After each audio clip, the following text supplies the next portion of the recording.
कालच्या लोकसभेच्या निवडणुकीमध्ये विधानसभेच्या निवडणुकीमध्ये दापोली मतदारसंघामध्ये माझ्या मुलाच्या विरोधामध्ये भाजपने उघडपणे राष्ट्रवादीला आणि शिवसेनेला मतदान केलं. उघडपणे राष्ट्रवादीला मतदान केलं दापोली मतदारसंघामध्ये उघडपणे युती असताना. 2009 युती असताना देखील मला गुहागरमध्ये भाजपानेच पाडलं, हे वास्तव आहे. आणि आता देखील युती असताना कळतं आम्ही इतका मोठा निर्णय घेतला, विश्वासानं भाजपसोबत आलो आणि म्हणूनच मंत्रिमंडळ झालं.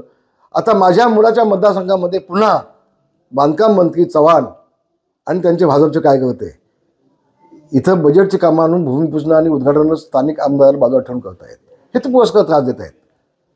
हे असं असेल तर भविष्यामध्ये भाजपवरती कोणी विश्वास ठेवणार नाही.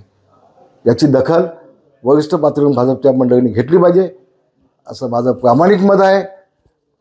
आम्ही मोदींकडे बघून आलो आहे, आम्ही शहाजींकडे बघून आलो आहे.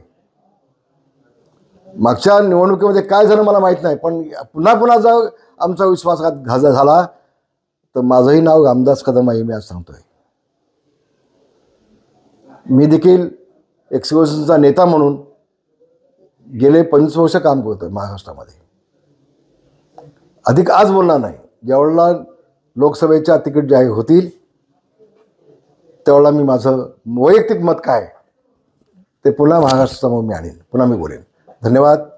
जय हिंद, जय महाराष्ट्र. एबीपी माझा, उघडा डोळे बघा नीट.